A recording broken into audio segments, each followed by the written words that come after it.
She gets hungry for dinner at 8. She loves the theater and never comes late. She never bothers with people she hates. That's why the lady is a tramp.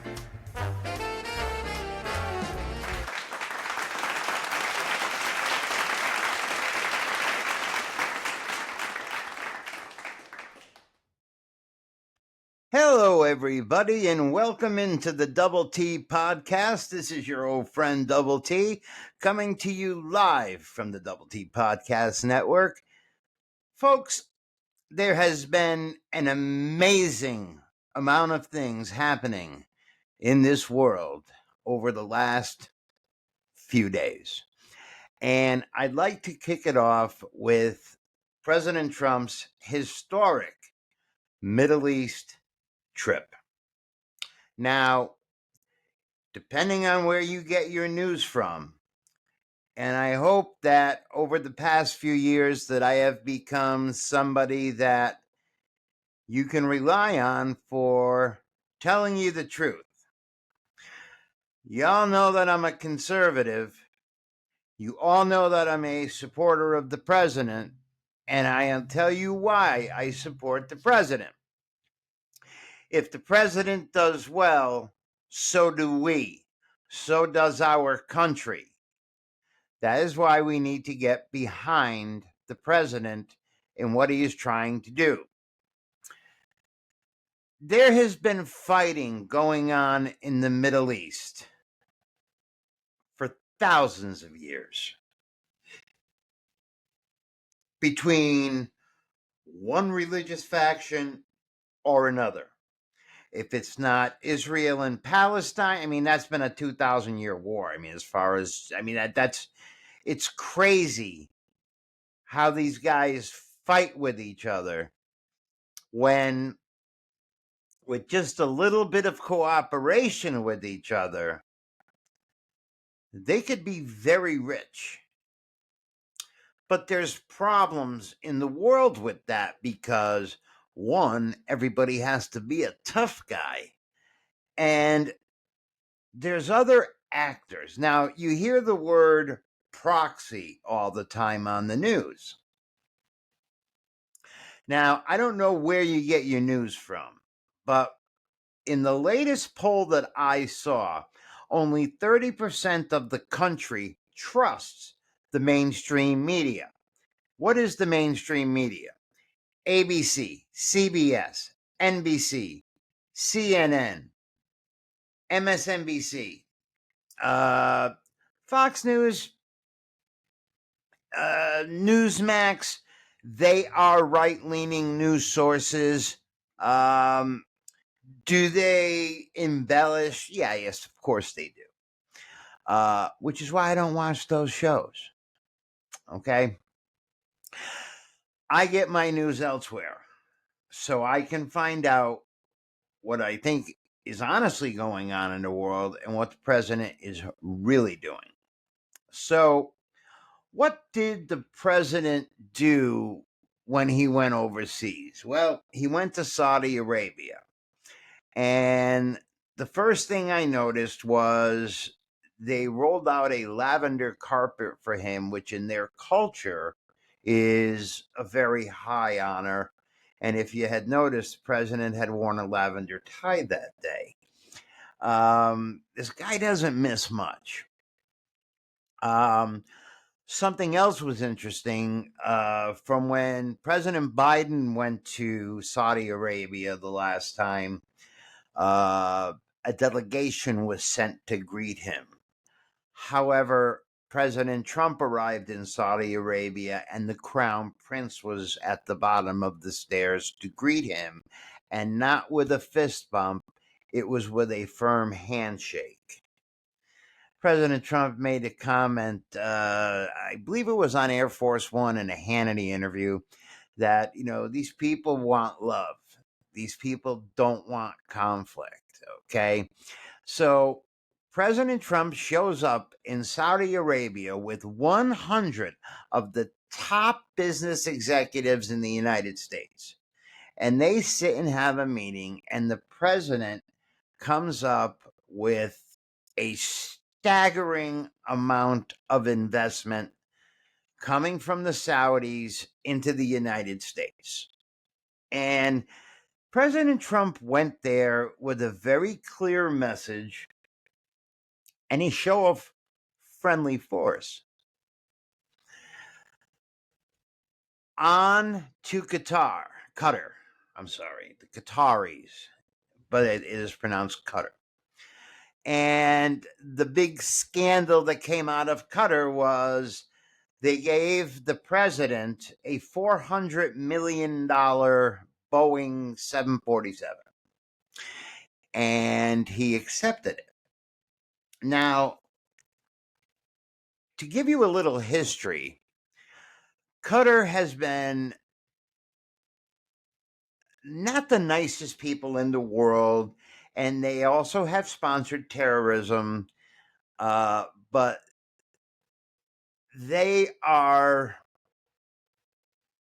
in a position where President Trump came in there with a very clear message of what his vision is of how the Middle East can economically grow, prosper, and make a lot of money. He accepted the jet, which caused the Democrats to flip out of their minds. But the jet actually is going to the Pentagon, and my guess is this jet will never be flown. I do believe it is going to go in the Trump Presidential Library as soon as it's refitted to be an Air Force One. That's what my guess is.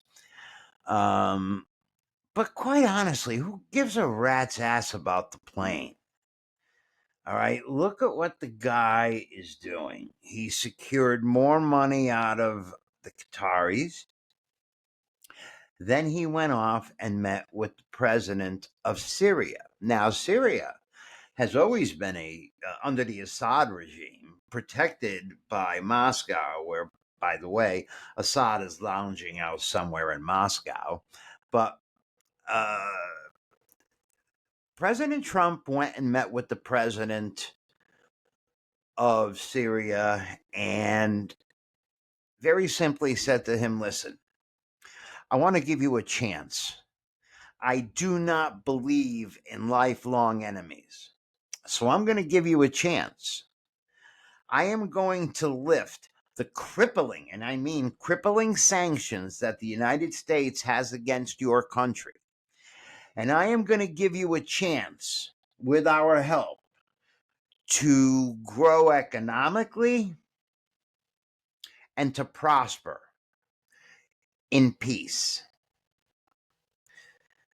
And he made a little bit of headway with Iran.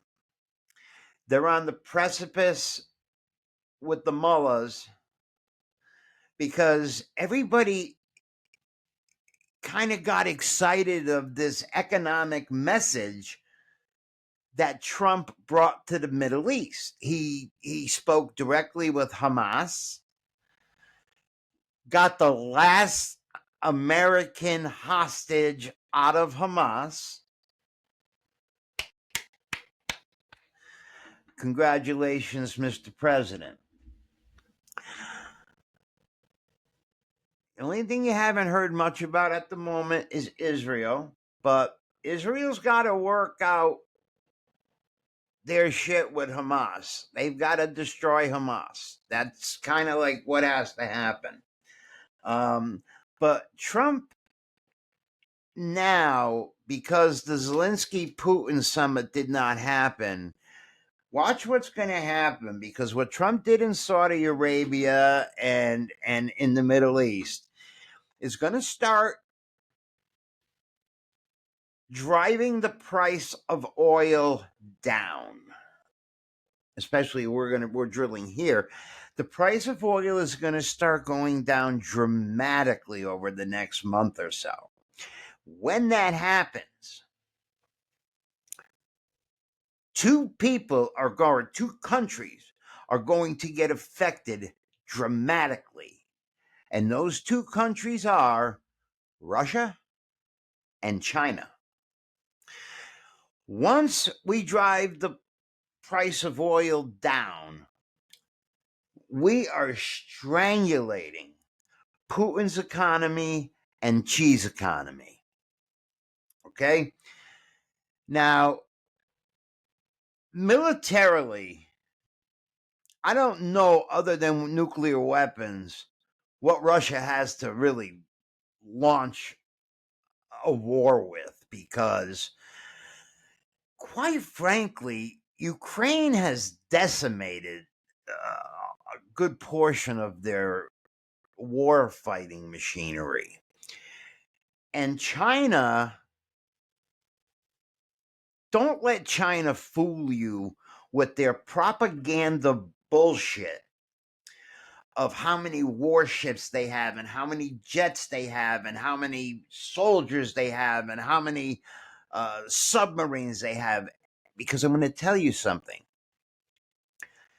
It's a paper army. Half of their stuff isn't tested. Half of their stuff isn't even produced yet. Their Air Force isn't battle tested.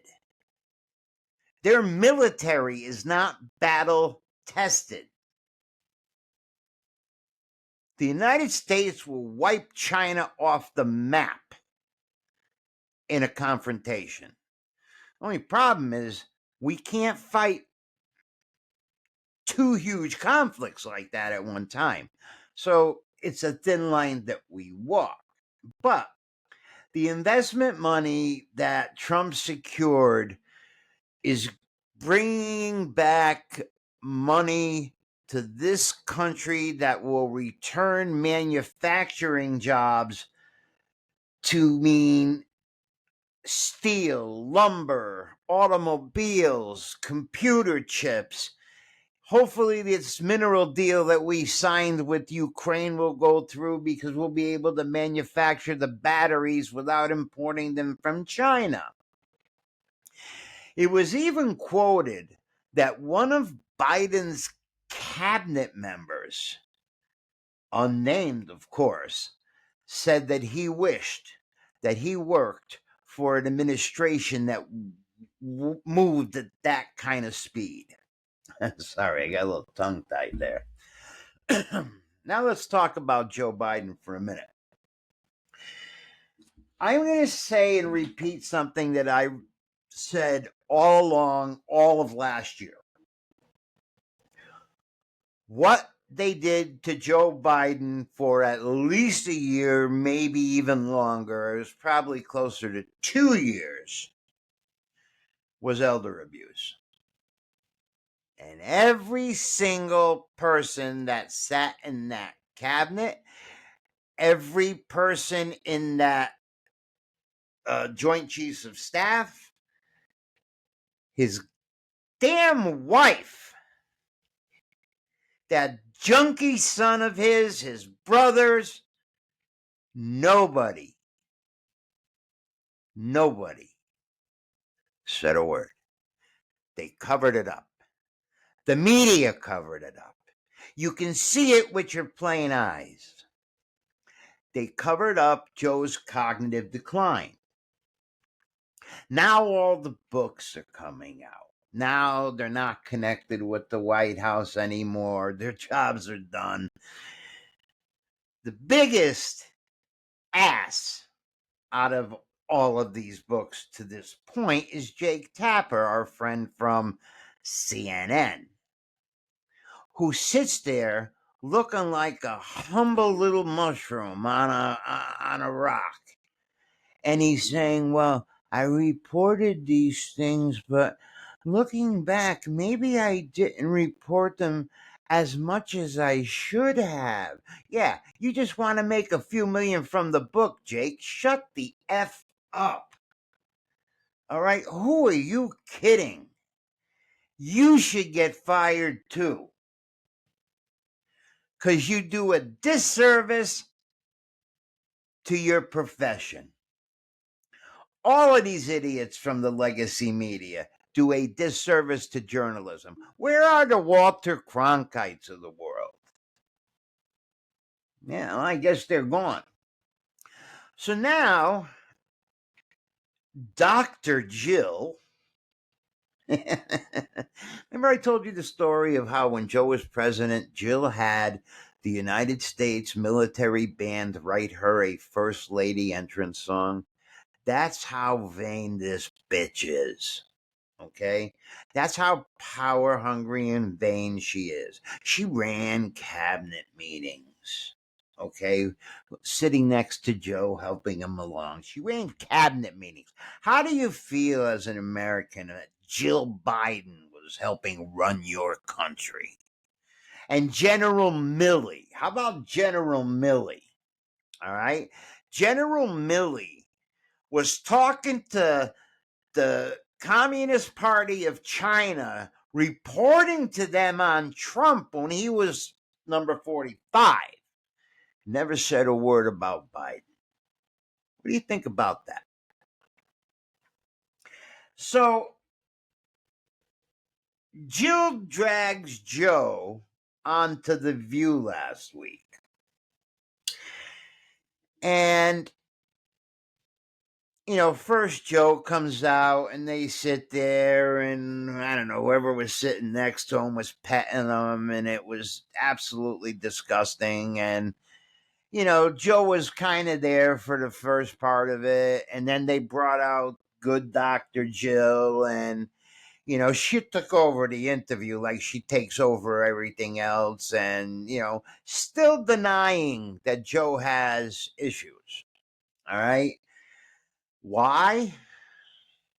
Because they want to go out and give speeches, but nobody's biting. Now they want to write books. Don't appear anybody's biting. I'm sure somebody will bite on a book with those two idiots, but what's going to come out next, if I know anything, is going to be her recordings. The one that her said after interviewing Biden about the phony about the documents that they found, came to the conclusion that they couldn't prosecute him for this because he's an elderly, well-intentioned man or something to that effect. And that those recordings are going to come out. I absolutely guarantee you. And then there's some other idiot congressman. I don't know from where. I forget his name. It escapes me at the moment. But he's already bringing articles of impeachment against Trump. And Trump, I mean, I love Trump. He turns around and says, I was watching TV one night, and it was low. And I looked at my wife and I said, honey, they're impeaching me again. What did I do wrong? Yeah, I tell you, the Democrats haven't figured it out yet. They still don't have a leader. They still don't have a message. All they want to do is fight. They got these judges trying to let MI 13 members walk out the back of courtroom doors, hiding them for prosecution. And you got judges overruling orders and getting overturned. I mean, they're not going to win. I mean, let's face it, they're just not going to win. And now you got Jasmine Crockett on an anti-white campaign. It appears. I mean, I watched her on several podcasts, and she basically has come out and said, and I watched this morning on this is a good source for news if you watch YouTube, LV Nation. This guy's pretty good. He has some great video clips, and it actually shows you Jasmine Crockett or AOC saying the things that we're telling you. Jasmine Crockett said, and I am going to paraphrase this, but you can go to LV Nation and check this. She was in a yellow dress for this one.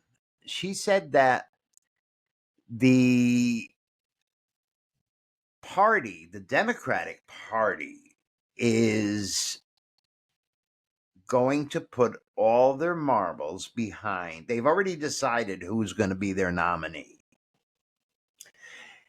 And it's not going to be a woman. It's not going to be a person of color or ethnicity. It's going to be a white boy. My guess is she was throwing a dig at Gavin Newsom. That is my guess. And Ilhan Omar, she spews the same venom. And I saw a great clip of James Carville, because James Carville, you might not like him, but he knows his stuff. And he broke down the electorate as to who's going to vote, what percentage of them are men, what percentage of them are white, and blah, blah, blah, blah, blah. And what Crockett is doing and what Omar is doing is just going to alienate everybody. And what he basically said is, do yourselves and everybody a favor, leave the party and start your own party. Because everybody's sick and tired of your BS. You know? So, folks, coming up soon, we are going to take a deep dive. I'm sorry, I have to look at my notes. We are going to take a deep dive. I just got to find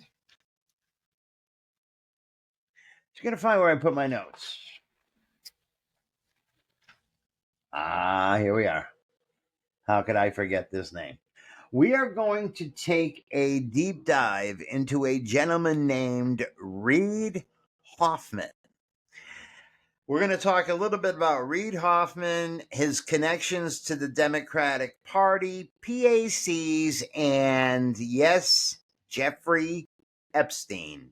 And we'll give you a little update on the Diddy trial. There's a lot of crap coming out on that. That is a complete shit show.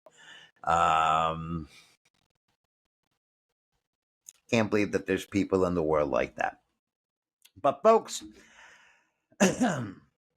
excuse me, Double T's saying, life is granted to no one. So if you have a chance to stop and smell the roses, please do so.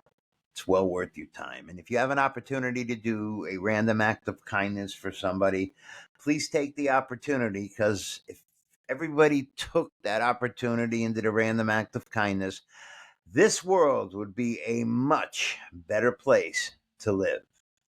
So, until we meet again, this is your old friend, Double T, saying ciao, ciao.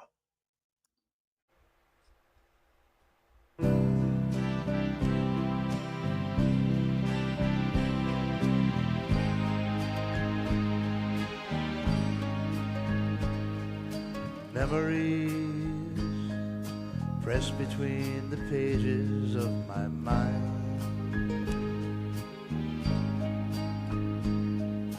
Memories sweeping through the ages just like wine. Quiet thoughts come floating down and settle softly to the ground like golden autumn leaves around my feet. I touch them and they burst apart with sweet memories.